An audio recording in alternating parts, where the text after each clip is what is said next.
تقدیر کا مسئلہ انتہائی اہم مسئلہ ہے۔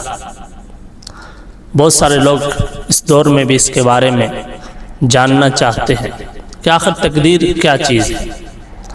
اور آج سے 1400 سال قبل امام المسلمین خلیفۃ المسلمین داماد نبی سسر عمر سیدنا علی رضی اللہ تعالیٰ عنہ سے سوال کیا گیا تقدیر کے بارے میں۔ ایک شخص نے عرض کیا کہ مجھے بتا دیجئے مسئلہ تقدیر، سمجھا دیجئے کہ آخر تقدیر کیا ہے۔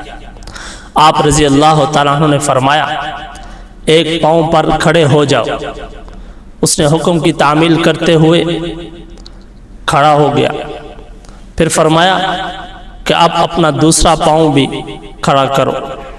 اس نے عرض کیا کہ میں ایسا نہیں کر سکتا، اس پر میں قادر نہیں ہوں۔ فرمایا یہی تقدیر ہے، یعنی انسان اتنا مختار ہے کہ ایک پاؤں تو اٹھا سکتا ہے، ایک پاؤں پر کھڑا ہو سکتا ہے، اور اتنا مجبور ہے کہ دونوں اپنی ٹانگیں اٹھا کر کھڑا نہیں ہو سکتا۔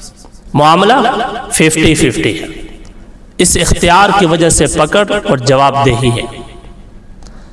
تقدیر کے بارے میں بہت سے لوگ گمراہی کا شکار ہیں۔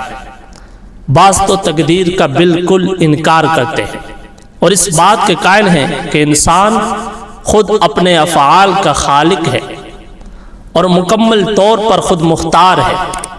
ان لوگوں کو قدریہ کہا جاتا ہے کیونکہ یہ تقدیر کا انکار کرتے ہیں۔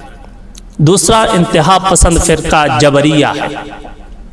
یہ لوگ اس بات کے قائل ہیں کہ انسان مجبور محض ہے، اللہ تعالیٰ کے فیصلوں کے سامنے مجبور ہے، جو کچھ طے ہو چکا ہے اس کے بارے میں وہ اس سے آگے اور پیچھے نہیں ہو سکتا۔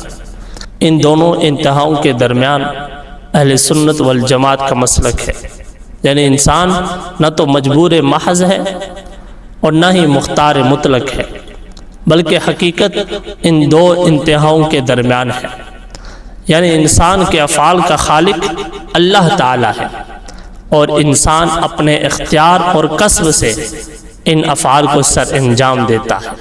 تو گویا انسان کاسب ہے اور اللہ تعالیٰ خالق ہے۔ مذکورہ قصے کے اندر اہل سنت والجماعت کے مسلک کا اس بات اور جبریہ اور قدریہ کی تردید بخوبی ہو چکی ہے۔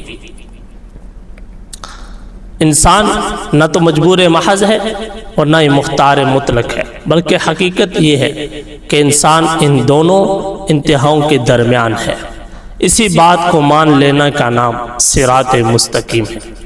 اللہ ہم سب کو صراط مستقیم پر چلنے کی توفیق عطا فرمائے۔